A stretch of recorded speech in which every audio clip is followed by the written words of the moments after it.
wheel of time turns and ages come and pass, leaving memories that become legend. Welcome to Dragonmount. I'm Kathy Campbell. I'm Rajiv Moté. And I'm Maureen Carr. Today we're talking about Season 1, Episode 6. It's entitled The Flame of Valon. It was written by Justine Jewell Gilmer and directed by Sally Richardson Whitfield. Oh, goodness. All right. So this is the last of the episodes that we have had a chance to watch all in one group all together. So now everything we know is not spoilers. Correct. I was excited for this point. I know. It's so exciting. Like, not having a little nerve-wracking, too. Yeah. We're like, oh, my goodness, we don't want to mess it up because what if, Amazon gets the big stick and beats us over the head? And that would just be terrible, and we don't want that. Definitely not. So we're all safe now. Well, for now. We'll see. I'm sure there are things we could potentially get in trouble if we do wrong. But yes, not right now, which is great. It's so funny because after I finished watching this episode, I don't know about you all, but after I finished watching this episode, I was like, okay, that could have been a season finale. But no, we get 2 more episodes. Mm-hmm. Yeah. And that's just so exciting. Well, it's a cliffhanger, and I'm glad that we only have to wait another week after this. Yeah, so this episode is rare in that it's basically Maureen's day. Multiple days, but like a day in the life of Maureen Sedai hanging out, with the exception of the cold open, of course. But we're definitely following her around, and she is the busiest woman in Valon. Well, when you haven't been there for 2 years, there's That's a lot true. of You got a lot to do. Yes, very busy and important. And so that was kind of fun. So instead of grouping scenes by characters, we are going to kind of talk through scene by scene, because everything is circling around our favorite Blue Sedai. But we get to start out with our favorite Amirlin.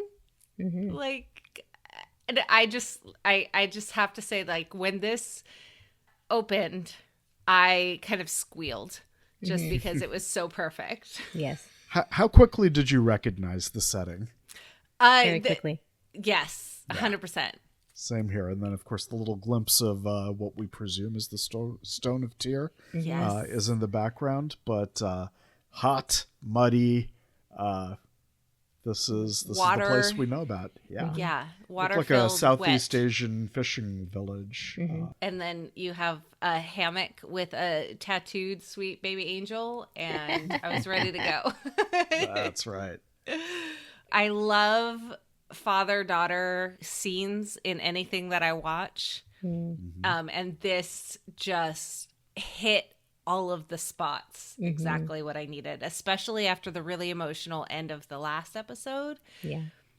My heart was already raw, and then watching the wonderful way of how they interact with each other, Swan and her dad, just was so sweet. And it was really refreshing to see a father figure who's like, okay, I don't want you to leave, but you have to go. Clearly they had talked about the channeling, and he knows what, people in Tyr would do if they see this witch. And obviously with the burnt down house and the dragon's fang, it's time. And we're starting to see a growing aperture on what this world is like. And we already saw the White Cloaks, the Children of the Light, are very anti-Aes Sedai, or at least the questioners are. Now we're looking at presumably a nation that has pretty similar sentiments there. They're willing to burn down someone's home if they suspect her of channeling. We have a contrast of Valon, which is the city of the Aes Sedai, but the rest of the world doesn't follow the same sort of veneration of these women. Yeah, but don't worry, Daddy sends his daughter off to Valon to be safe and learn, and so many tears. Tears and tear. What I loved was just the little action sequences there. Swan is a fisherman's daughter, and she works with nets. She's also weaving the power. So there's this kind of dealing with threads, with ropes, weaving sort of theme. The father's very supportive. He just doesn't want anyone else to see her do it. But, he's of course missing a hand. And he's trying to navigate these nets and navigate the boat with just one hand. And, he accepts her help. He also knows it's very dangerous for her to help. And, of course, when he has to send her away, when their house is burned down, that he's going to be there without her help now. And she knows it. And without the boat. Without a house. And so we don't know yet what happens to him. Honestly, it wouldn't surprise me if we don't learn in story. Safe to say that it's probably not going to end well. Probably not. Now, what stood out to me is that even when he's scolding her and telling her, don't channel when others can see you, and then he immediately is like, oh, you're getting better. You couldn't do this. Right. So, just that supportive, even though he is telling her these rules and these boundaries, but still, you're amazing, encouraging her and telling her she's getting better. That she's not broken, she's not tainted, she's not corrupted. She's still a valuable human and worthy of learning, which really just kind of showcases a lot of the power that she has as an Aes Sedai and as she's grown, because her father has given her that foundation of strength that she really needed to be able to thrive in the world that she's going to thrive in.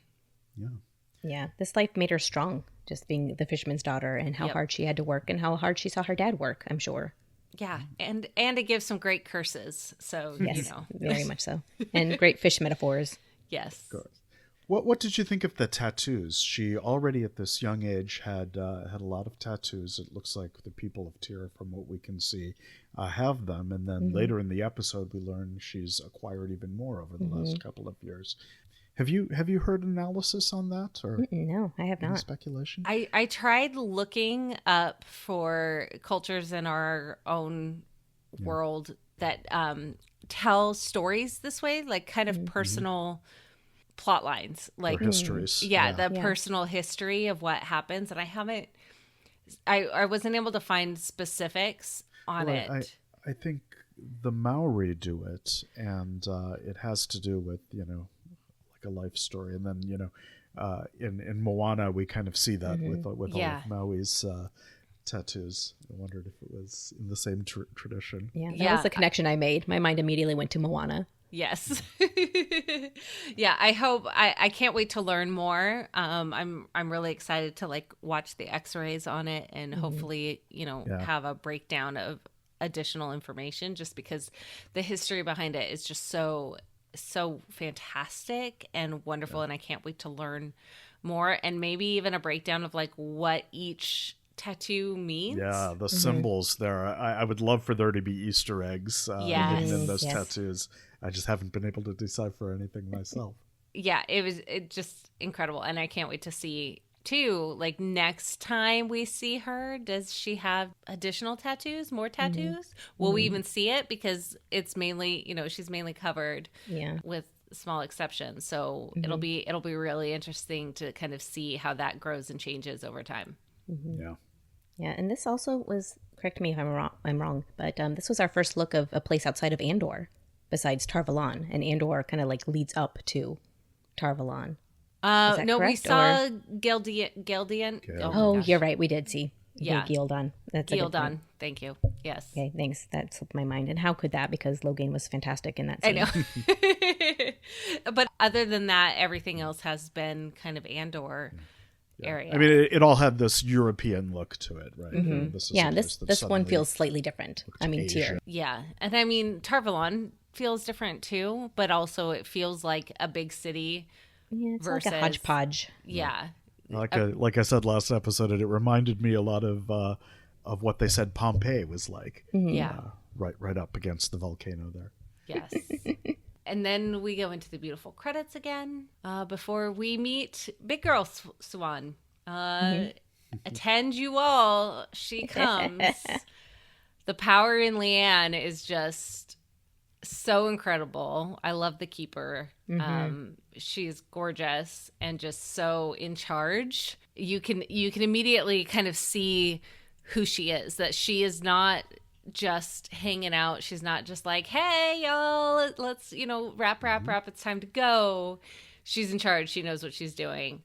And she's not just ceremonial either. Hear that anger on her face as she yeah. pounds that staff. She's got opinions, and she's not shy about expressing them in open session. Yes, and I can't wait to see more of her. Yeah. With all the pomp and circumstance that you would hope for this leader of the Aes Sedai and leader of the world, basically, comes in and sits on the throne. Everyone is super formal. It's like, okay, it's time. Bring him in. Logain comes in, and it's so funny to see the difference in his presence here than he was in the cage. Even ignoring the potential hallucination, whatever, of the laughter. Right. He's here and chained, and the novices are dressed a lot better than I thought.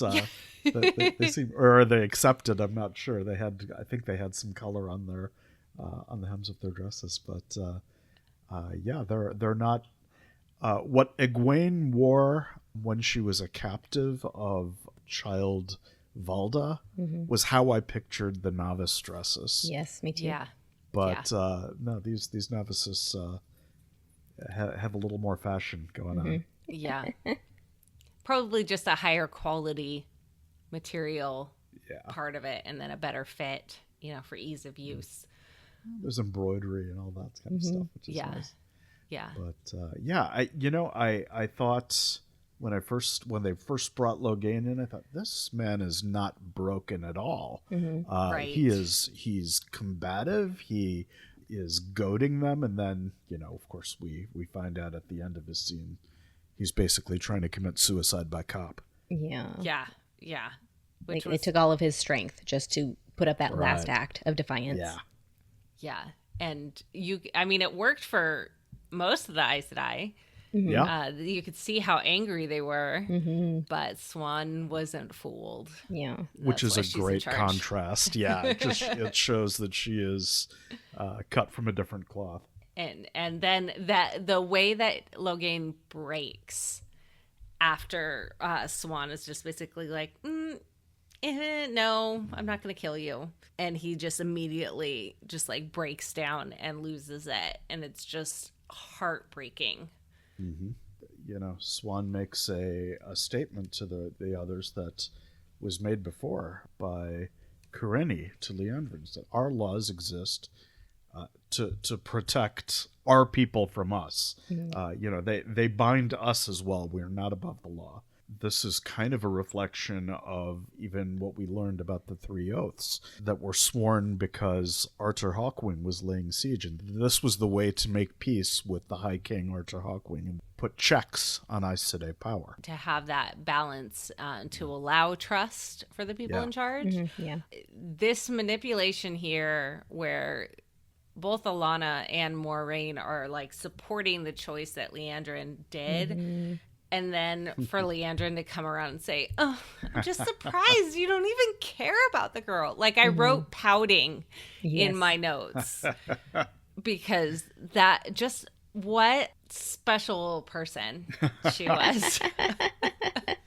Well, and it was so interesting to hear Maureen's response. She kind of mumbles, I was unaware that she could channel, which, God, that's skirting the three oaths really close. Yeah, she was unaware at one point. She used past tense. Yep. Like that could apply to, 15 years ago, I didn't know she couldn't channel. Right? We don't know in this turning of the wheel, like what level of understanding power levels or understanding channeling or any of that is seen. Whether you can sense the one power in another woman or the potential for it. Yeah. I'm getting the feeling that you don't sense that. And this skips ahead a little bit to the scene with the Amerlin and Egwene.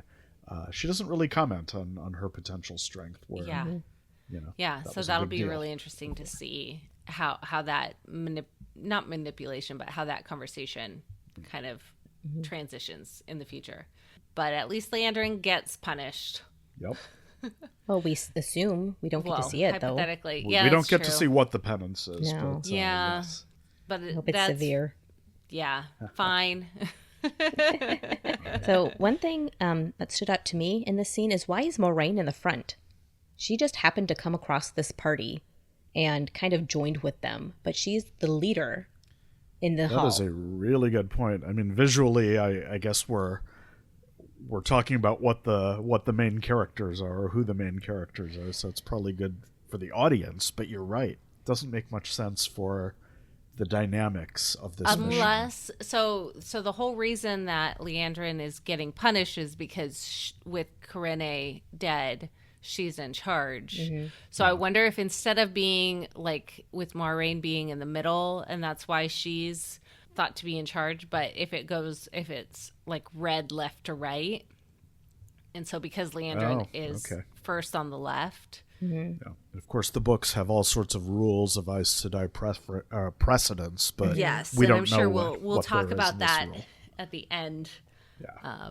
A little bit more. I think it was a left to right, and then when it's Moraine's like gets called out, she kind of takes that step forward, and then of course gets in trouble and has to stay like closer, and because she has the attention of the Amerlin, like really calling it out, and so that's why she gets closer and then kneeling and she's put on the spot. Yes. And she's forced to say, I cannot say. Yes. So I am not going to answer your question, your direct question to me. An open act of defiance. Right. Which, she's not wiggling her way out of this. Yeah. It's bananas, the level of offense that the rest of the hall has, and the fact that, like, Leandrin calls out, well, Mother was once blue herself. Like, maybe this is why. Like, feeding the monster almost. You can feel the layers of politics in the room at that moment. Yeah. Just like the looks of aghast. Oh, yeah. Like, how dare you mention this? And and Leandrin's obviously talking to the hall, not to Swan. Like, she is addressing the people of the hall. Like, well, it's weird that Mother was also a blue. Of course. I think everything said there is addressed to the hall in some way or another, because this is a public performance, and this is a political performance. From beginning to end of the scene. Just the whole, we're putting this off because now is not the time. As they're leaving, I love that Maxim has food for Alana. Right, I love that too. That's fantastic. That was a great little character moment. She's always eating. And I adore that so much. It makes me so happy to see that little character bit. I love when characters like have something like that that's always there. It's not overt. It's probably not written in the script. That would be great if it was unscripted. Yeah. It just exists, and I just love it. And I wonder if it's kind of an indication of showing that she's ravenous for everything, not just food. Maybe. Can we talk about you're going to actually interview the actor who plays Maxim? Yes, that would be a great question. So for him excited to ask Max of that as we're recording it. As we're recording this episode today, December 8th, we will be interviewing him December 10th. Yes, I can do math. And we'll make sure to ask that. So stay tuned for a special bonus episode outside of our regular episode recaps where we talk to Taylor Napier. The episode is called Feeding Alana. Well, now it is. Yes, definitely. That's perfect. So good. So what did you make of the other parting comment there as they left?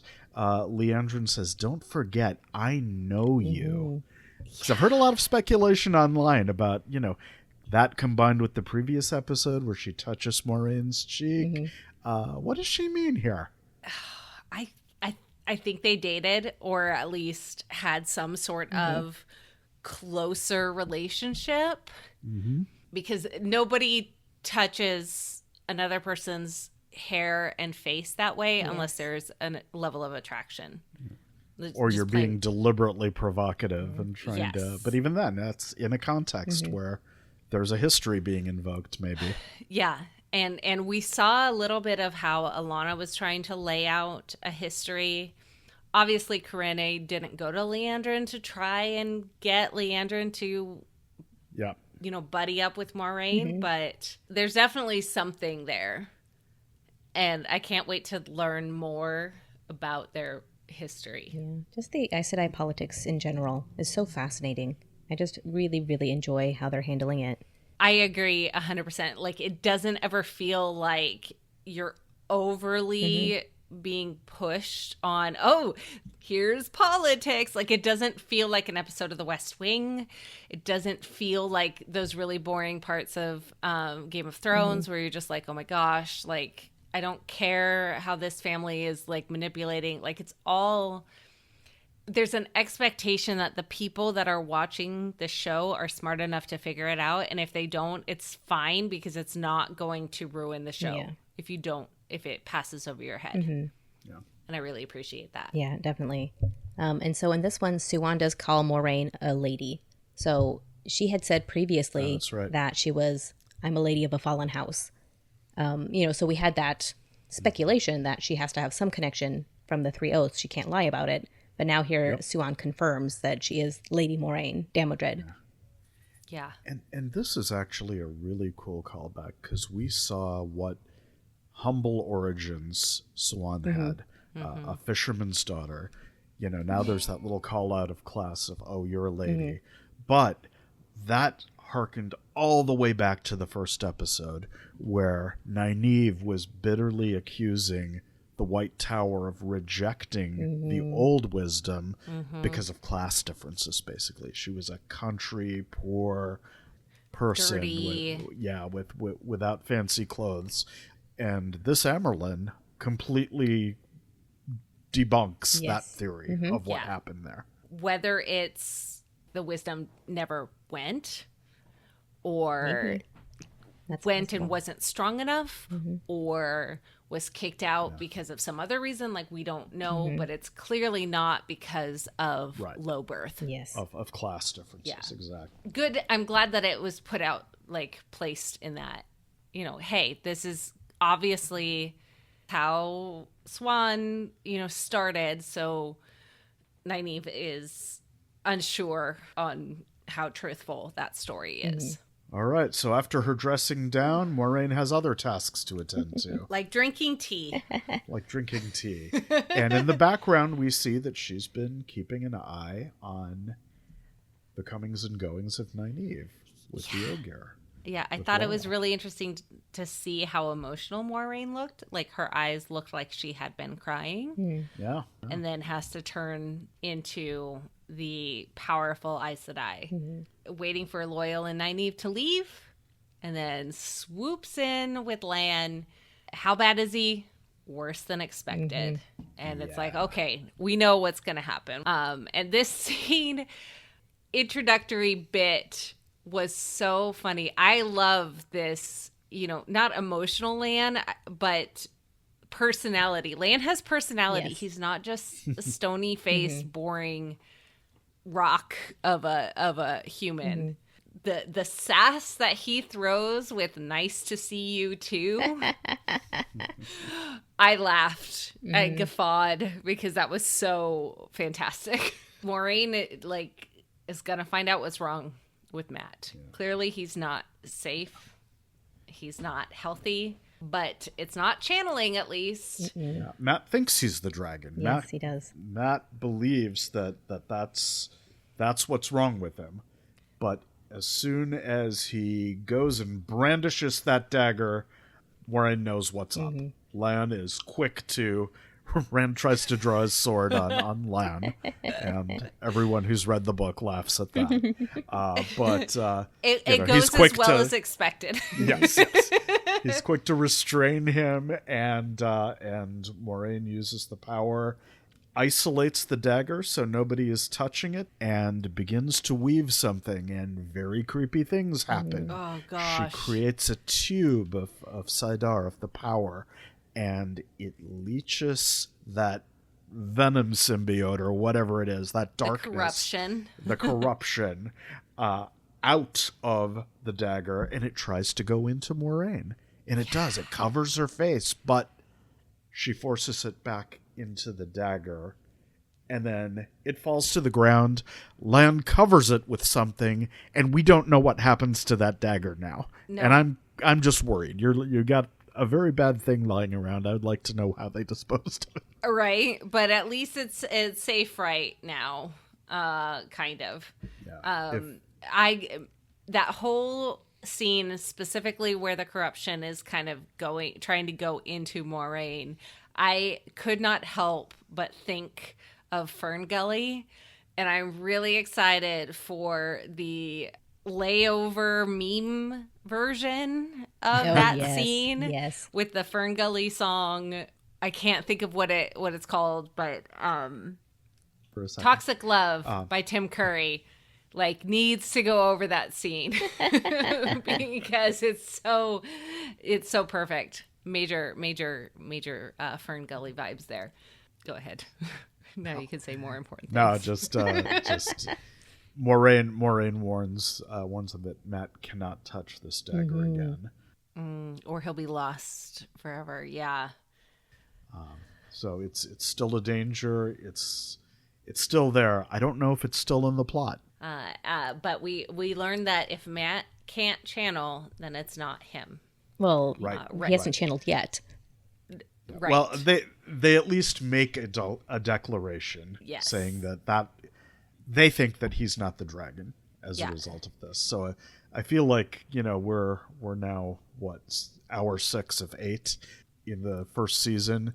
We're starting to eliminate suspects. I don't know, because when Rand and Moraine are outside talking, Rand says Matt can't be the dragon. It was just, the Shider Logoth blackness. But Moraine says, well, he's stronger than he has any right to be. It should have killed him months ago. True. So I think Moraine's still holding out that it might be Matt. And there is another comment later in this episode about who the dragon could be, or who plural. Yeah. Mm-hmm. Yeah. Well, and the whole part of if Matt can't channel, then it's not him. But there's no indication of, he can't channel, so it's not him. But who knows? Because nobody else has channeled yet either, as far as the men. Both of the women have. And so now they've all calmed down a little bit, just in time to get riled up again, because Loyal and Nynaeve have returned. And Moraine is furious. Mm-hmm. Her line of, if wisdom is the title you claim, I suggest you start using some. Fantastic. Nynaeve needs to get some cream for that burn, because holy cow, was that sharp. Yes. Clearly Nynaeve has learned nothing. Yeah.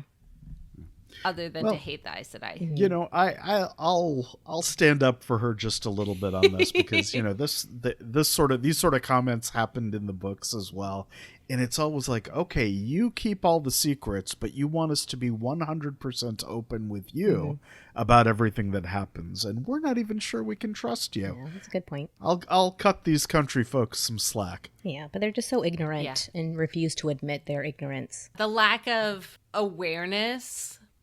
Why should I tell the Aes Sedai who warned me about this that someone is sick? You know, Nynaeve totally should have let the Aes Sedai know. Or at least let her know. Should she have let Leandrin know? No, just Moraine. No. So how do you evaluate that? Yeah, I know. See, it makes sense, but I don't like it. But it is also a very good plot choice. So, I understand. I think the characters are doing the best they can. Yeah, exactly. Yeah, the characters are doing absolutely, and they are 100% exactly what the characters would do, because of course Nynaeve is going to continue to use her herbs and whatnot to try and make him feel better. But also it makes sense because Nynaeve's worried that Matt is a channeler. She would want to keep him from the Aes Sedai. Yep. Because she saw what they did to Logain. Exactly, and it did not look pleasant. No.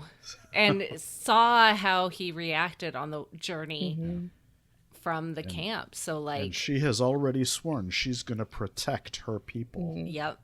From anyone. And so, as frustrated as we are, fine, it makes sense, it's logical, blah, blah, blah, blah, blah. But he would have been in so much less pain if Maureen had known about it, but that's fine.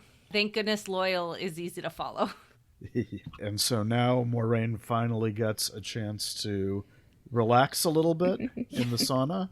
Yeah, she's had her tea time, and now for a spa moment.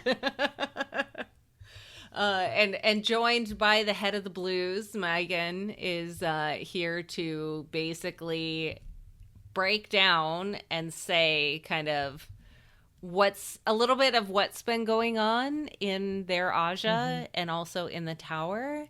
I found it hilarious how clearly Megan did not want to be there in the steam room. It was just like, oh my gosh, I'm here, fine, this is where we'll talk, blah blah blah blah blah. And just like the fact that she still went says a lot about the power that Maureen has. This is a full sitter of the Blue. Yeah, the head of the Aja is coming to wherever Maureen wants her to go to be. Well, would Maureen be the head of the Blue? No, my God. No, I mean, would Maureen potentially? Oh. But since she's on a mission, she's left the tower and doesn't want that. I mean, because we've already said she's already said she has no design on the Amerlin seat. Yeah. Maybe. Although Megan does say, I mean, she talks to her like she can give Maureen orders. That's true. She does. She wants to keep Maureen in the tower now. There's some problems going on. There's some ships disappearing out west. Aiel are crossing the everywhere. So there's things that need to be monitored. And, Leandrin kind of criticized the Blue that their intelligence network seems to be failing here because there are all these threats going on and they're not catching up. And yet they learned about the Terran ferry. They did. And sent a gift on behalf of Maureen. I don't know who they sent it to because I'm sure everyone is dead, but that's fine. That's not our problem. 2 villages down, there's a relative. Yeah. But I found it interesting, too, that earlier, there was the comment about how the Umirlin used to be blue. And Megan, again, comments on it, and they owe Swan respect because she used to be blue. Yeah, and she even said, hate her all you want, which just shows how well Maureen and Swan have laid this groundwork. Ugh, can't wait to talk to that. But we're not there yet. Instead, we got a fancy little message. Yeah, some yellow flowers in the towel. Yeah. And Megan even says, oh, you and your secrets. Their secret. And yes, of course, it's a signal. All the secrets. I love that my God doesn't know what the secret is, but knows that it's a secret. And I like how Maureen was kind of like petting her head with the flower. As if to say, hey, I gotta go. There's something going on. We got to see the beautiful yellow Aja.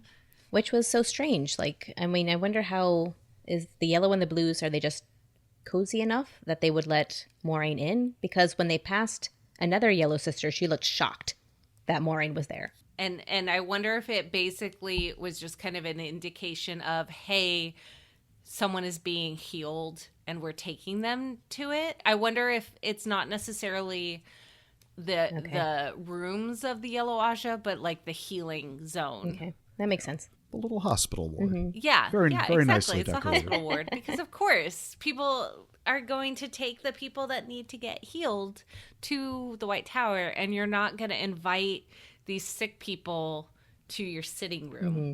That's a good point. Perrin is asleep. Apparently his wounds were bad enough that he needs to recover, and it's Egwene who Maureen gets to talk to. And she has a present. Valda won't hurt any more of your sisters. She says it so definitively. Like, did she think she killed him? Yeah, she's got to think that she killed him. I don't know about you, but I don't think. I don't think he's dead. No, there's no way. No. If we don't see his body. Yes. If we don't see a body, they're not dead. Correct. Even then, potentially even then. also not dead. But really, if we don't see a body, they're not dead. I mean, I don't know how much they would get into. Like, I would think Egwene would try to finish the job, and if she's going to say something like that, she would make sure the job is finished. On the other hand, that actor was so gleeful in how he played it that if Valda showed up again, this time with a grudge, then that would be pretty cool too. Yeah. But the plot must go on. Yeah, but see, I think Egwene wouldn't necessarily know if she killed somebody or not. I could see her thinking that she killed him because he did drop and like didn't come back up. But I don't see her slitting his throat and, making sure the femoral artery is cut to bleed out or any of that. I think that she thought 5 ways of systematically bleeding him out before right. before they run out of the camp. And then setting him on fire. I don't see that happening, especially when she desperately wanted to get Perrin out of there, but also the wolves. There was definite fear of the wolves, even though Perrin was not scared of them. And that's also what she brings up to Maureen, because she is smart and aware that she's going to talk to her. And there you go. That is the difference between Nynaeve and Egwene, and we see that later too. But just the willingness to trust and embrace the Tower representatives, the power structure of the Aes Sedai, versus absolutely not wanting to trust them and have anything to do with them. Yep. That's very true to the characters, and it's being well established right up front here. Yeah. And I also liked the exposition of the Yellow Ajas here, explaining who they are, what they do, so that you really understand why they're there and why they're going to get taken care of. And that whole bit makes it feel warm and cozy. And, oh, look, Egwene is getting to connect with Maureen. And isn't that sweet? Even though she doesn't know that the rest of the people are here already.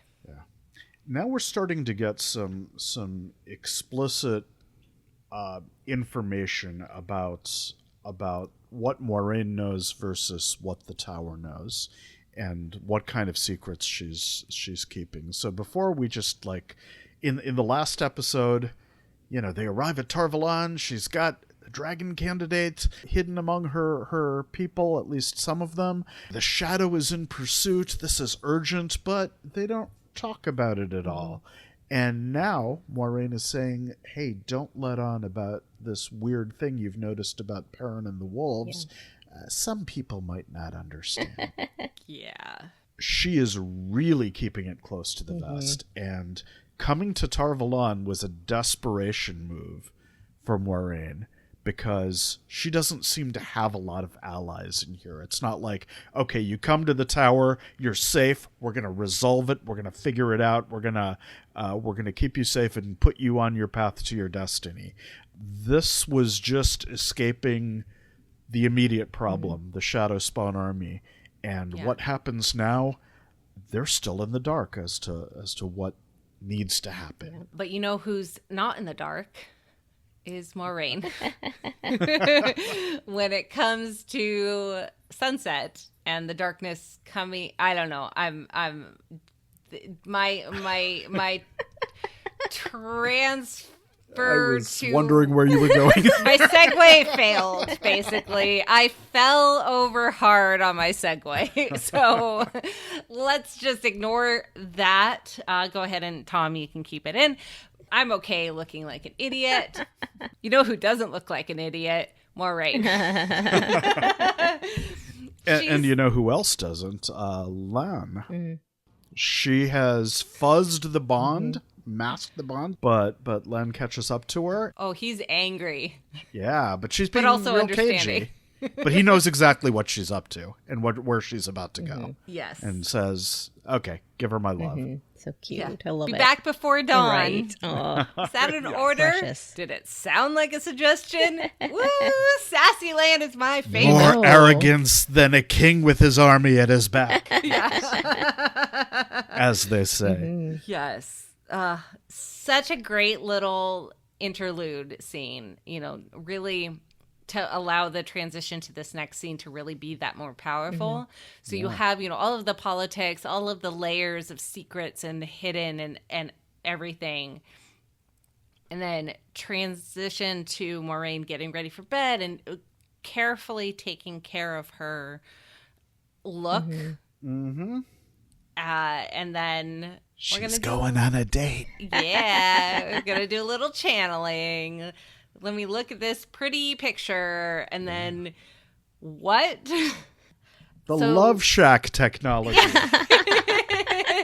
Yes. I have so many questions about this. Like, clearly, is this a special terangrial that goes into a secret pocket of hanging out or like a dream world Yeah. thing? Not a lot is Or answered. The way their little hut is structured, I almost thought it was back in Tyr.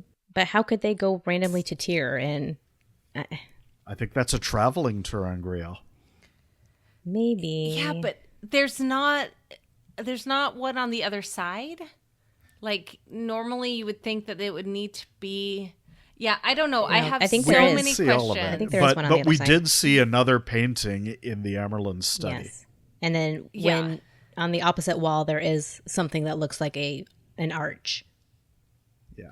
Yeah. So, I mean, so this we'll is the talk episode of traveling technologies. Yeah, we'll talk about it a little bit more in the book section because I have thoughts. Just real quick though. Suffice to say, she has a means to go to a little love nest. Yes.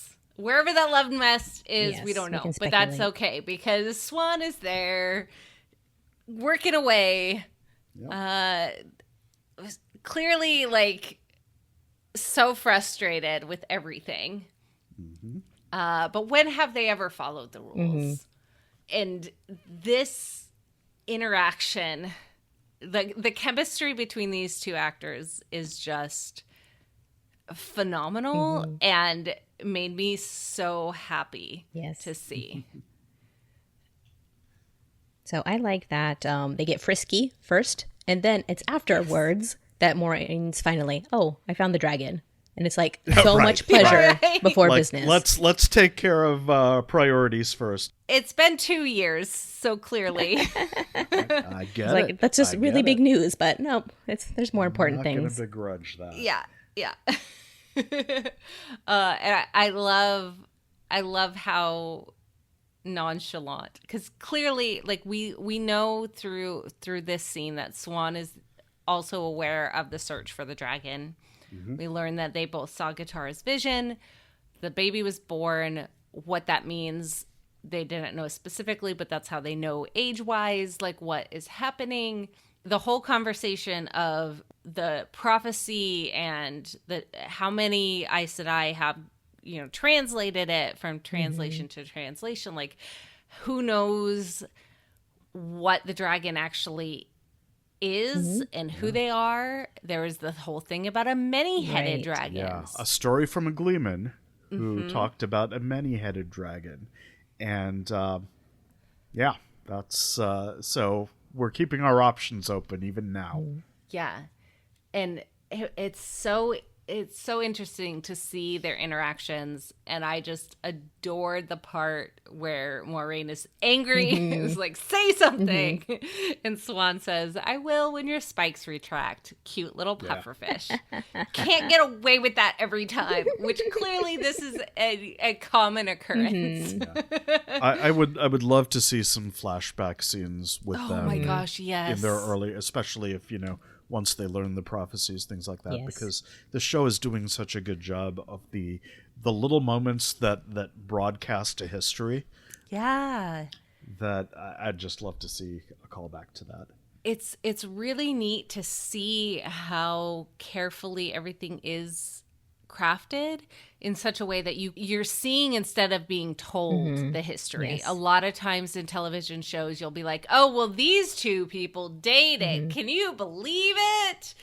And this, you can feel the connection through all of the little things that happen, which again, there's a level of trust in the viewer that we're going to show this to you so that you can see it without having to like blatantly push it in your face. So we have to talk about Swan's dream, because right now there was no plan beyond coming to Tar Valon. Right. But now there's a plan because Swan had a dream.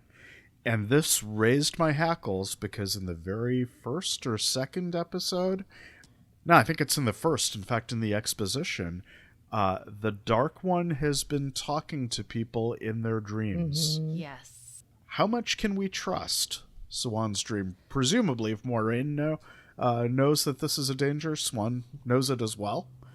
But, I'm worried Yeah, here. 'cause Swan's got a false sense of security. Like, if we go now, if we strike now, we can kill him. Like, where would she get that idea? Oh, Right. that sounds like bait. Yes. And this whole idea of like what power the dragon will have versus everyone else. Like, oh, well, we don't know which one of these people is the dragon, so we'll just bring them all. Okay, that sounds great. What? Well, not only that, but the Dark One wants the dragon to join him, and Moraine will kill the dragon before she allows that. Right. So there's a lot of things that can go wrong with this plan. No, it's going to be a flawless plan. It'll be good. One season done, and Yep. it'll be a Success. happy ending. Yeah, it'll be really interesting to see what happens, basically. But the other thing that they plot is making sure that Moraine is going to get exiled, because otherwise she's going to be stuck being, manager of the eyes and ears for the Blue. Megan's gonna put her to work. Yeah. And I think this scene closes with, some talk about, well, if not in this life, then the next life. They really love each other. This is a deep bond. Yeah, you feel it. Yeah. There's a couple other scenes they're in together, and just the difference, Maureen's face when she's looking at Swan versus when she's looking at anybody else. Like, there's a physical difference in her face. Such a phenomenal Oh, actor. she does just a perfect job. Ugh. Yes, flawless, flawless. Less flawless is Leandrin trying to blackmail Moraine. Good segue. Yes. Yeah. See, I'm working on it. I got back on my wheels. I've got my balance back. We're ready to go. She tries really hard to manipulate Moraine, but don't worry. Moraine knows about the man Leandrin is seeing in the North Harbor. What? So we just talked about And if the other Reds knew, there would be some kind of consequences For him. You know what they would do to him. That raises all sorts of questions. I mean, one thing, she's meeting a man. Okay, that by itself, I could say, okay, maybe she doesn't want that known. But if the other Reds knew, it almost makes you think that, oh, is she like harboring a channeler? I don't know. But Probably not. I think it's more of a lover status. I think it begs to be explored. We need to yes, find out. Yes. But clearly Leandrin doesn't want him sought out by her sisters. I mean, is a lover, a secret male lover, enough to balance out all of these Two Rivers folks that Moraine isn't talking about at all? I think if it's Apparently. more than just sex, I think if Leandrin really cares about him, Or Leandrin has some kind of secret wrapped up with this man that she cannot allow revealed. I don't know, but I can't wait to find out. Exactly. And Moraine also can't wait to meet Loyal. Yeah. Okay. So he's a jolly guy. Land briefs her. So she is ready she switches mannerisms, is effusive. Glory to the builders. I know. And there's a protocol with dealing with Ogier. Yes. And I love how Loyal was basically talking about how basically Lan was putting pressure on Loyal to hurry up. And you could just see how joyful he was to talk to Lan and like to pointedly like state, oh yes, I'm happy to be here, even though I was really pushed into it. But sure. Just the hanging out was great. I love Loyal and love him. And seeing Maureen interact with him was just really great. A glorious reunion. Egwene looking all scared in the hall of the tower, which honestly, yes, same. Even without knowing the full details of what the Aes Sedai are and what the hall of the tower is and whatnot. It's like she's coming to Congress and she wants to. Her ambition is to get into politics, and she's setting foot in Congress for the first time. And I thought it was really cute where she's talking about how confusing it must be to have the woman in the seat called the same thing. Well, you could ask her when you see her. Like Swan Sanche waits for only one woman, and it's not you. Best line ever. So good. Tip in your hand there, Maureen. All because Nynaeve doesn't want to go. Yeah. But here you find Swan, who's clearly like they have worked up this meeting to have Swan be the least intimidating. Yeah. Intimidating. Yes. Thank you. The least intimidating version of herself possible. Maureen, of course, knows Nynaeve's objection to the tower. And she is meeting a woman who is not a noble. She is a woman of humble origins. She may command a lot of power, but her trappings are simple.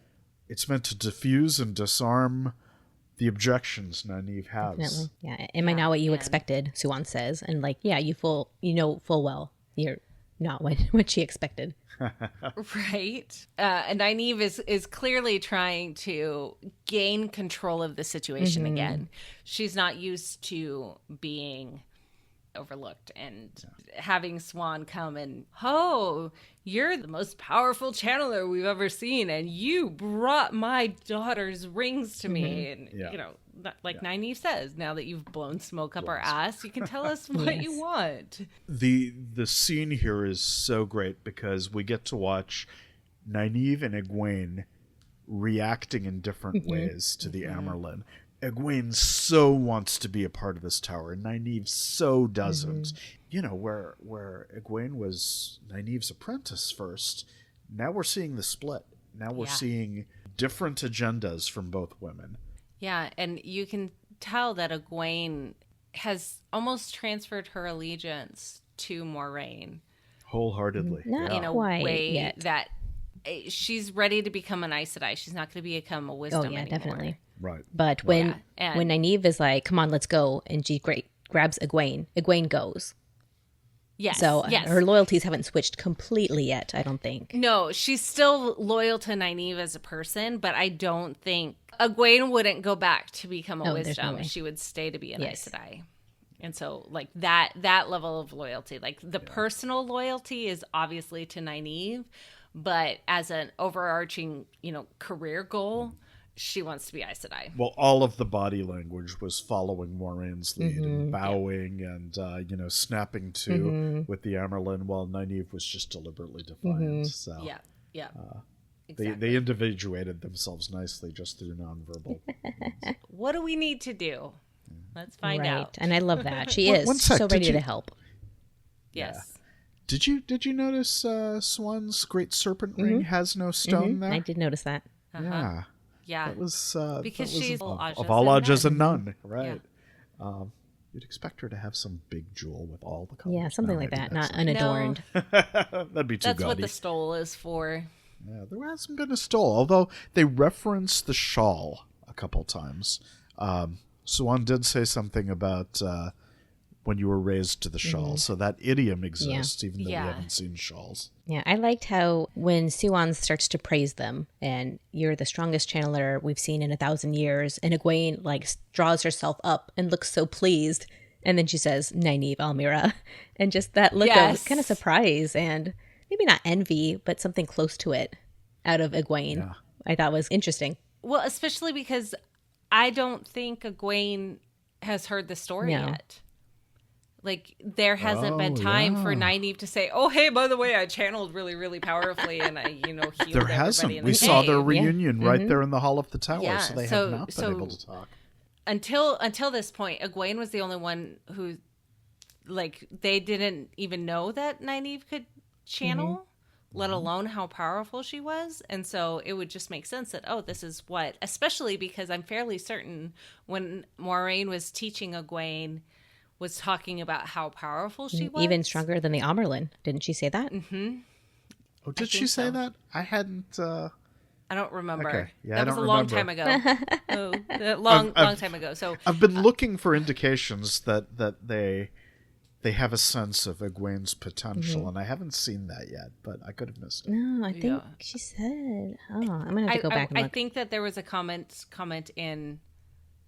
in that little moment with the jewel thing, but I'm not 100% sure. I am positive, though, that our audience will let us know. So please tell us how we are wrong. Play the clip. Said with love, of course. Only positive, like, presentations of it, but we're okay being told that we're wrong. Oh, yeah, definitely. Just be nice.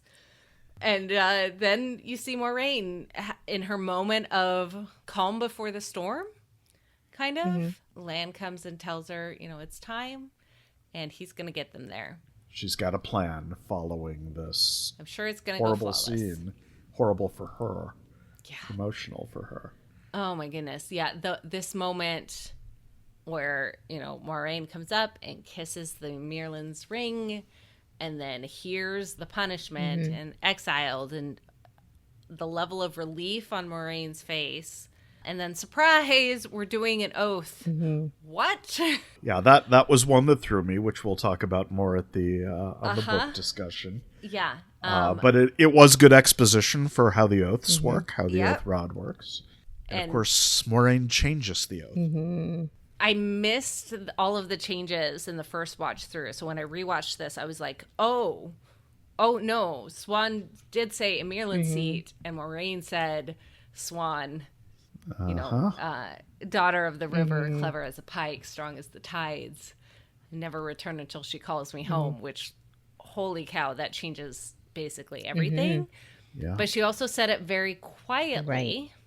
Right. It was like a whisper voice. I mean, it was an intimacy. It was framed as an intimacy. But it also guarantees that should there be a change of power in the tower, she wouldn't be oath-bound to obey. Yeah, interesting. That's what I took. I'm sure that's not going to have the anything opposite. to do in the future. Oh. That Well, if something were to explain. happen, then Maureen can never come back. She would have to be lifted of her oaths by Swan Sanche until Swan Sanche calls her home. If Swan Sanche can't call her home, she can't go back to Tar Valon. Yeah, it does work that way as well.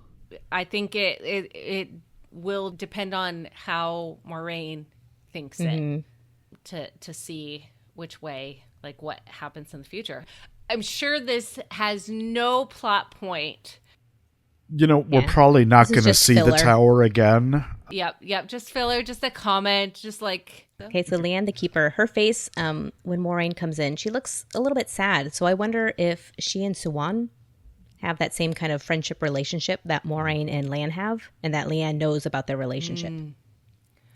Yeah. It would not surprise me. The one thing that hasn't been mentioned in the show, but is just a random piece of lore, the Keeper is raised from the Amerlin Zaja, so they were both blue. And there may be a kinship of blue to blue between Leanne and Maureen. And plus, they work so much together. There's the Keeper is basically the right hand of the Emirlin, and so obviously Leanne doesn't know about the hunt for the dragon, but probably knows at least a portion of the relationship, the same way that Lan and Maureen have that agreement, because Lan can't, oh, I'm gonna, have a meeting with you, like, let me check on this, like, and then go in and not have her in the room. Like, there's a level of just kind of logistics that needs to happen. Yeah. Although that, when they were alone, Maureen wanted to, or suggest at least, bringing in other sisters. Yeah. And I wonder who she had in mind, because that line indicates to me that there are no other sisters that know about this. Yeah. I think she'd probably want to talk to Alana and have Alana and the warders be there to support. Because that would make sense. Even just Mygon getting the head of the blue on their side. Yep. But clearly no one else can know. And clearly they have reason not to trust the tower. And that's interesting. Because that's their organization. Swan's the leader of that organization. Yep.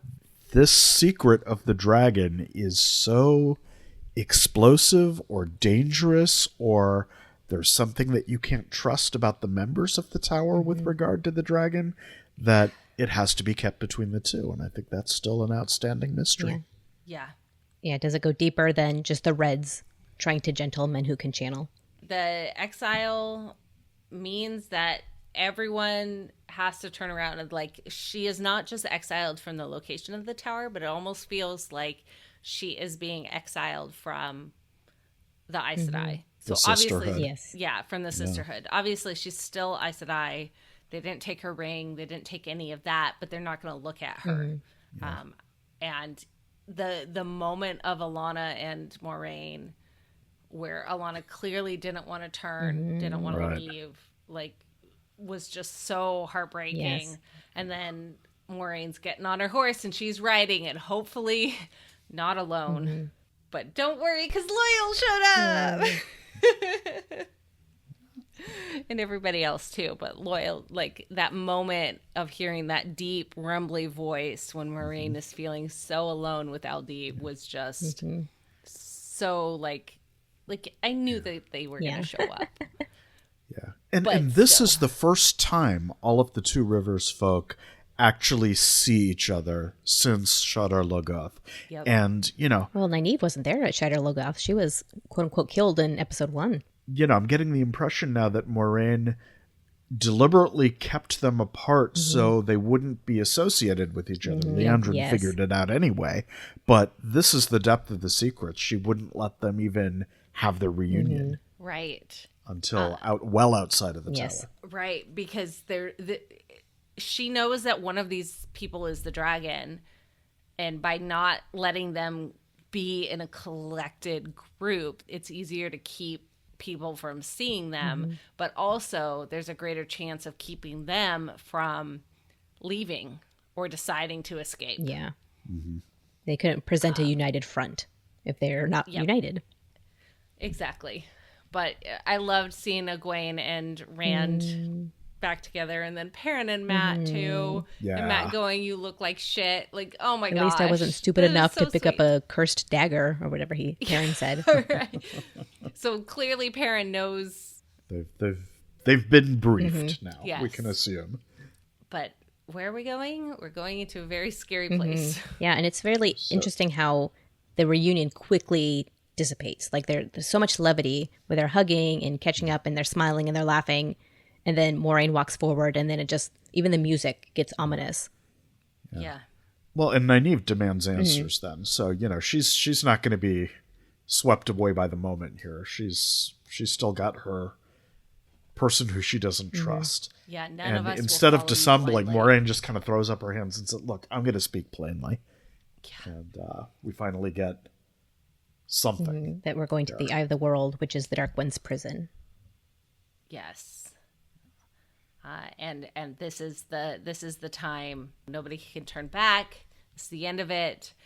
And the fact that Maureen needed to channel epically to open this waygate, I thought was such a cool dance. And then basically you can see why, Twitter of time was obsessed with like making waygates happen, even though clearly it's the Ouroboros ring that needs to be the symbol for the Wheel of Time. But yes, it was very epic and cool that this happened. Definitely looks scary inside. I wouldn't want to like go a on storm. vacation. There's a storm inside there. There's lightning and rumbling. And dark black And lots walls of monoliths and things. yeah, let's light the lantern so we can go. And before they go, we can't know for certain what will happen to those who are not the dragon. But they're still willing. Yeah, well, most of them. Most of them. They couldn't bring the horses, Nope. and they loved their horses. There was know. a tearful farewell was. with the horses. Even Lan was kind of putting his forehead down. And then, of course, Matt asks the question, well, is it too late to change my mind about all this? And geez, I guess it's not. Yeah. Because this is what the wheel wills, right? Yeah. Yeah, the wheel weaves as the wheel wills, and it's willing to close the door. On Matt. On Matt. And yeah, what an ending to an episode. And Maureen's face just right before the credits is just so bleak and so angry and so like, what the hell just happened? Yeah. Like she's lost control So of the frustrated. situation in just like a matter of seconds. And in truth, she never had control of the situation. This is the Surprise. wheel She turning. just said the wheel weaves, it's the wheel wills. But she doesn't have to be happy about it. Right.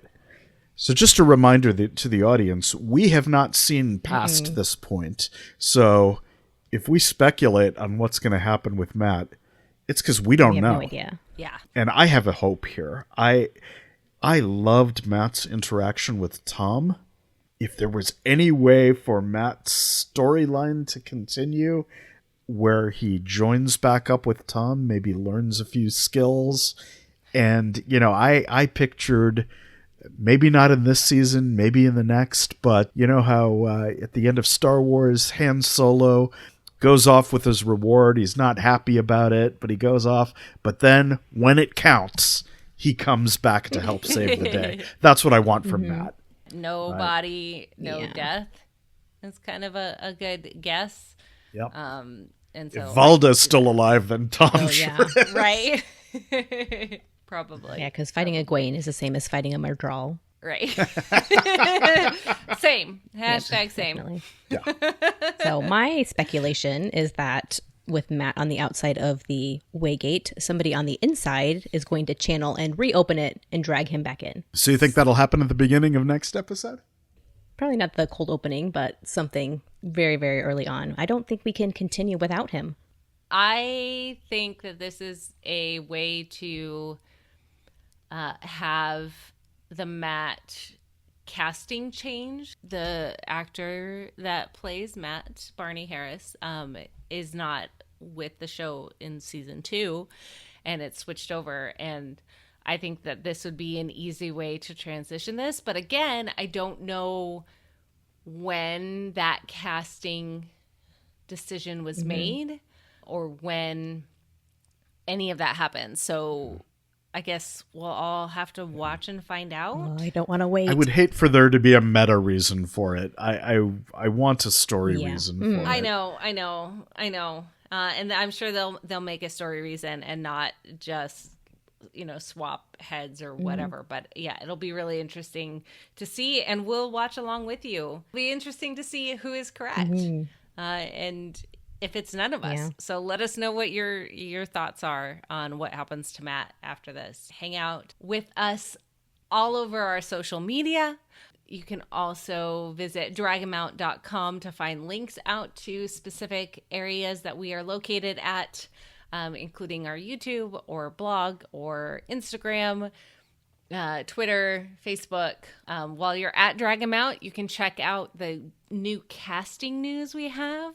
We have some new characters for season 2 that hang out in Shinar, which is where they are hypothetically filming right now. Can't wait to learn more about that. And you can always stay tuned to dragonmount.com for all of the new updated information, casting lists, episode lists, And if you're listening to this podcast right now, that means that all of the other, feedback and reviews and thoughts on the most recent episode are out. So you can go to the website to read individual reviews. You can read a breakdown of exactly what happens in this episode. If you were like, what happened after Maureen saw Loyal? I don't remember. Well, you can find out by reading through. If you don't want to watch it again, you can just read through the episode Why summaries. wouldn't you want to watch it again? I know. Why wouldn't you want to watch it? But maybe you just need to refresh your brain because you're having an argument with somebody who also saw it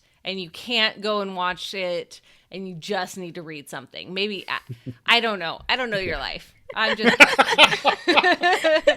but we'll also have, we got you covered, whatever your life is. Whatever that life is. You can also go onto our YouTube where Tom will have a 5 hot takes from this episode.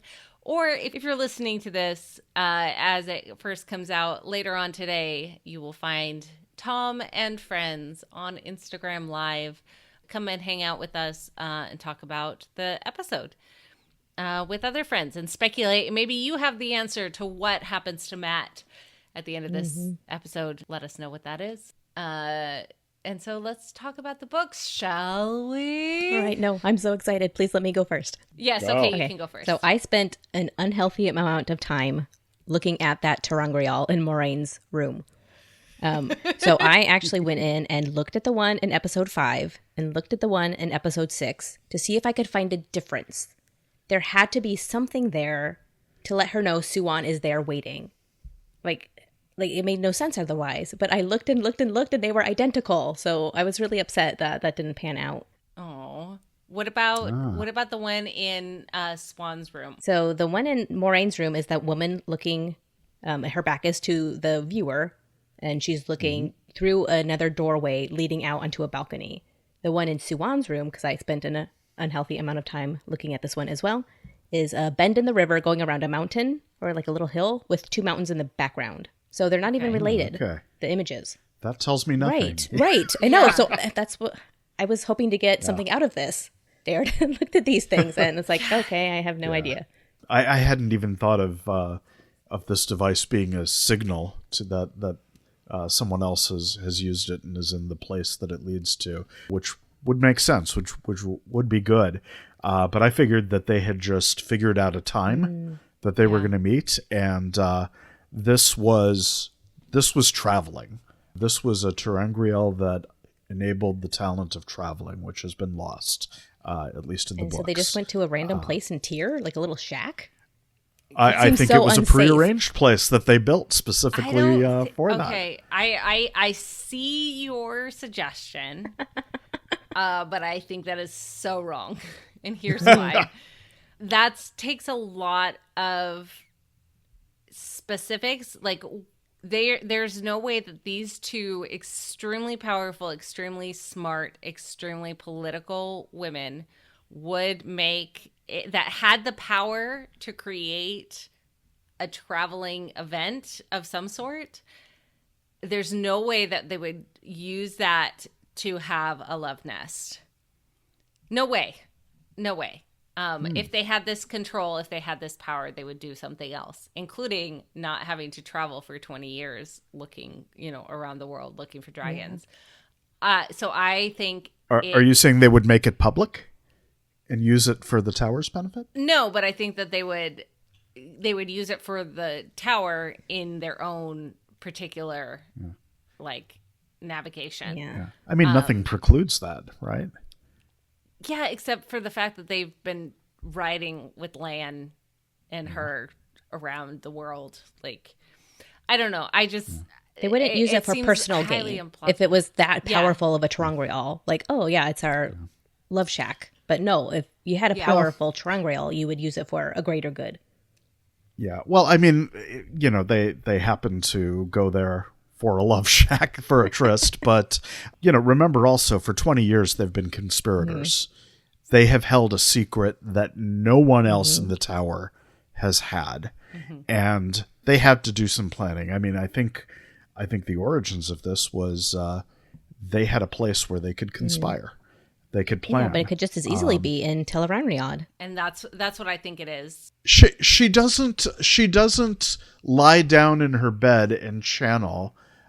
She steps up to the painting, channels, and there's this bright light that opens up into a doorway. That doesn't look like Tel'aran'rhiod. We can enter the dream in the flesh. It's evil, the wise ones say, but it's possible. Yeah. I think the fact that like the walls are down on this hut, it feels almost like it's glowing a little bit outside. So I think it's not necessarily. I think it's more of a like Harry Potter room of requirement version of this. So like the two pictures. Maybe it's the picture frames that control it or something. We'll put it into like a special little bubble of dream and I was even thinking, the dark one has the valcoves. Is that what it is? Like that little piece apart from the pattern? The vacuoles, Thank you. So maybe it's something like that, but not so evil. Yeah. These are all definitely possible. I'm going with Occam's razor on this. They went from point A to point B in the real world to meet. I'm going to point out the obvious. Why wouldn't Moraine just take that ter'angreal with her when she's traveling and then meet up with Swan whenever she wants to? Well, and that's why I'm wondering, like, if it's attached to the wall. Like, or that's it's why just she has the room that she has. Too precious to leave. Well, or to lose, I mean. Or it's like deeply connected to that room. Like someone more powerful than her. Generations of novices or whatever have been trying to do this. I don't know. But I can't wait to find out. Yeah, I have a feeling we're not going to ever get the depths of this, but no. What we do know is it is a way for them to meet. Yes, yes, and it's joyful and wonderful, and I just adored it so much. Moraine just like glowed in that scene, like just her cheeks were bright, and she just looked like a young woman about to go on a date, like Rajiv said earlier. Well, and the whole. So I know there was a lot of speculation in the trailer, I think, or something, where you see, glowing with the white dress. Yes.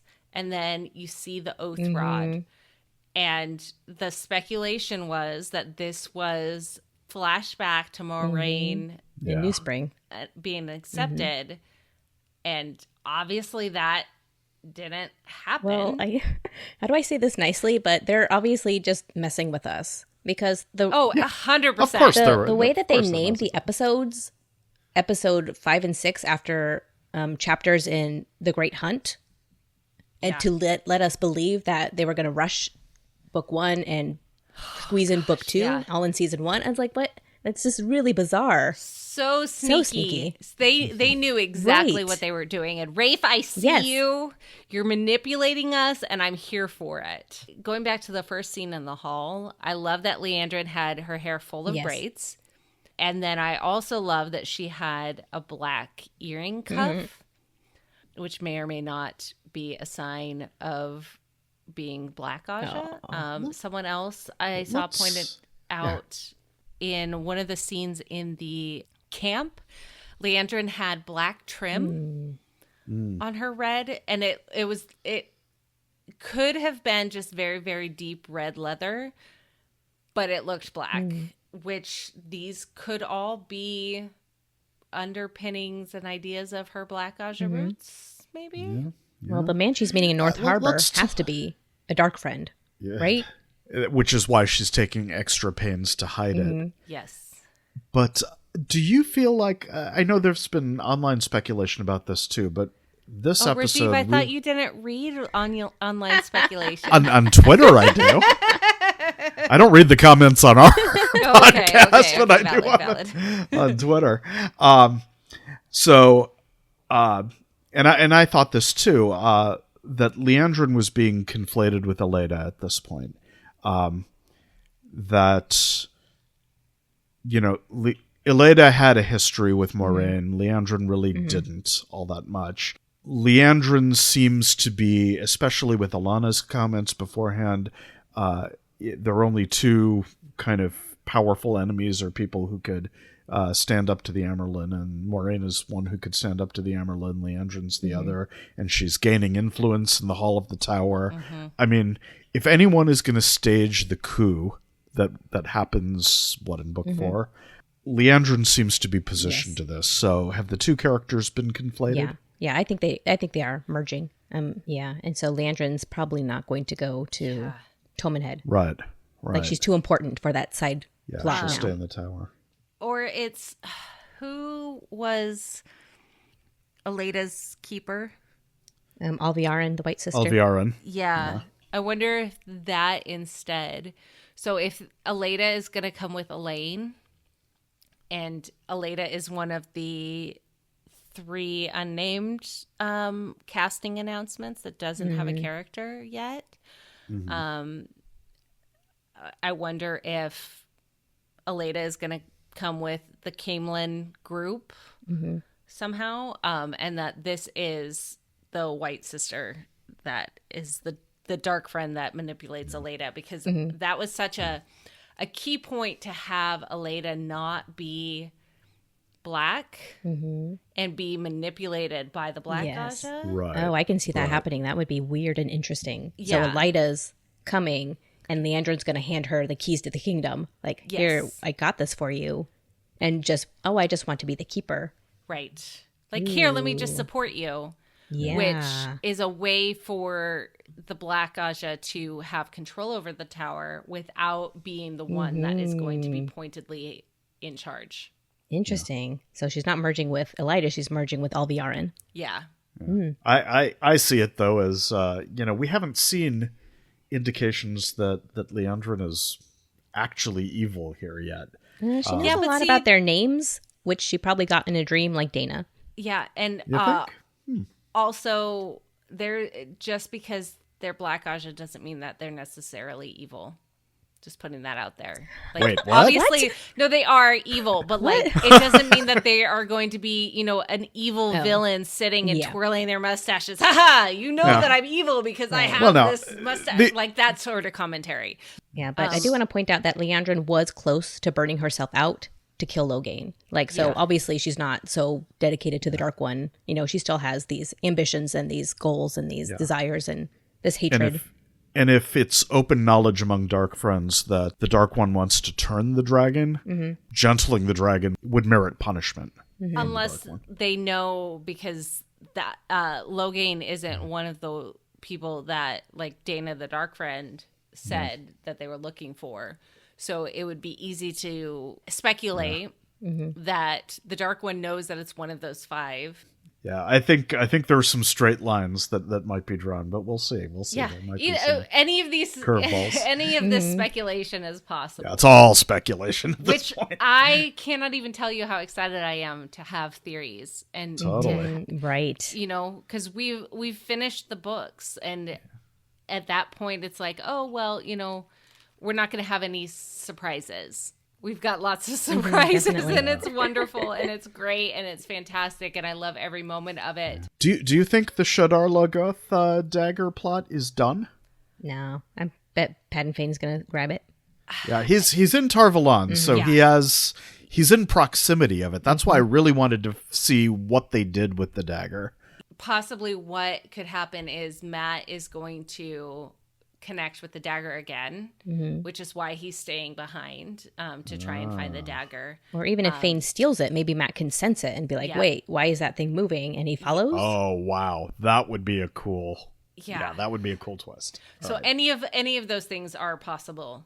And I can't wait to see what happens. So just one more thing I wanted to talk about.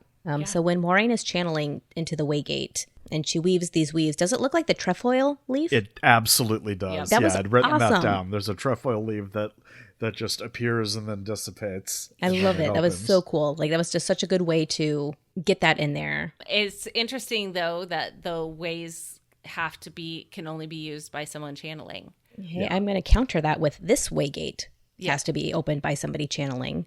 I don't know. Who knows? Yeah. I don't know. Rafe knows, thank goodness. Watch and find out. Yes. So. Waffo, everyone. Waffo. So one thing I noticed when Maureen was taking the dagger from Matt, did you notice the weaves she used? It was a funnel. It was a tube that connected Matt to herself to the dagger, and this was really, really. I'm sure it's going to have nothing to do in the future. Nothing to do with the cleansing of Sidene? No, definitely not. Well, it sure looked like half of that part. Yeah. So that's what Great. I loved. I mean, I hope that's foreshadowing. I love that we saw that. Mm-hmm. And then, of course, Megan is talking about ships disappearing in the West. Mm-hmm. Casual reference there. I think we're going to see Shan in the second season. Yes. I hope so. Yeah. Well, they're releasing a lot of the costumes and stuff, right? And the kind of the Oh, vibe is that- of the I didn't nations. see that. And I think they had the Shan already listed on there. So that would make sense that it was time for that. It's going to be really interesting to see when they come in and who comes in. So we have the Tom and Head big battle, and they get pushed back. Just kidding, they're not really gone. Yeah. Or if they just come and stay. Yeah, I think it would be better almost if they come and stay. I'm just so tired of tropes like, oh, they come and then they go away. Oh, they're dead and they come back, and I don't know, be more clever.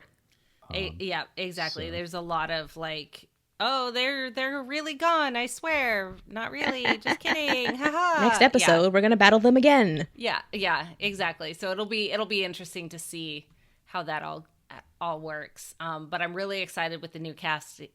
Uno is fantastic. Oh my gosh, so exciting. And he's been a fan of the books for years, which is super exciting. That's great. So I love the scene with him and Nynaeve will be epic. Oh my gosh, it's gonna be fantastic! I'm so excited, so excited. Give me more. So the Eye of the World is now conflated with Sheol Ghul. Oh yeah, that's interesting. I think Swan just has false information. I mean, Maureen said the Eye of the World, where the Dark One is imprisoned. Right. Well, then she has false information. Yeah. What point would that serve? So, but that's going to be that's going to end it. So they're going to get there. They're going to think the Dark One's there, and the Dark One's not there. And it's not Balsamon. Ishamael, I guess is what they're calling him now. In the book, the way Ishamael laid the trap was to send out little pieces of stories to the Ogre-Steading, Jane Firestrider, the Aiel, all of these threads, because he knows how to work the pattern. He casts a wide net. Yep. All of that information kind of met all of these separated characters and was brought together, and Maureen said, aha, I see that the pattern is trying to weave something. We've got to go to the Eye of the World. And instead, I think the trap is much more, well, it's simplified here. Well, especially because we don't have to, let's go. Hopefully I can find the Green Man again, and then they'll tell me where to go. Yeah. I can see it being an easy way to cut out. Yeah. I mean, a lot of the Eye of the World didn't make sense. No, and it makes the part that makes sense is the fact that Robert Jordan was going to do one book and then 3 books. Oh, just kidding. Let's do 12. Nope, 14. Yeah. But I mean, originally the Eye of the World, it was a cleansed pool of Sidene that everyone who cleansed it died to create, and it was also a hiding place for the Horn of Valir and the Dragon Banner and all this, and a seal or two. It was sort of busy and messy, and that doesn't work well in an adaptation, it seems. I think, I was kidding about Rand being able to. His talent was breaking down doors, but I think when he first channels, he is going to end up breaking a seal, and that's where the Forsaken will start escaping. No, his first channeling is going to be to open the Waygate so Matt can come in. Yeah, we'll see. We'll see next episode. We shall see. Basically, we have no idea. Yeah. The changes that are made are interesting, and I can't wait to see what this foreshadows. I think that's the most intriguing part about all of this, is that as book readers, we've come to terms with being able to recognize hints of something happening, that, this is probably something important, but we don't know what. Yes. and that's fun. That's awesome. Yes, I agree. Okay, anything else, Rajiv? I am done. I've gone through You're my all tapped list. out? All right, for now. But stay tuned, because even though this is not the ending, it is an ending. And I am Kathy. I'm Rajiv. And I'm Maureen. And we'll see you next week.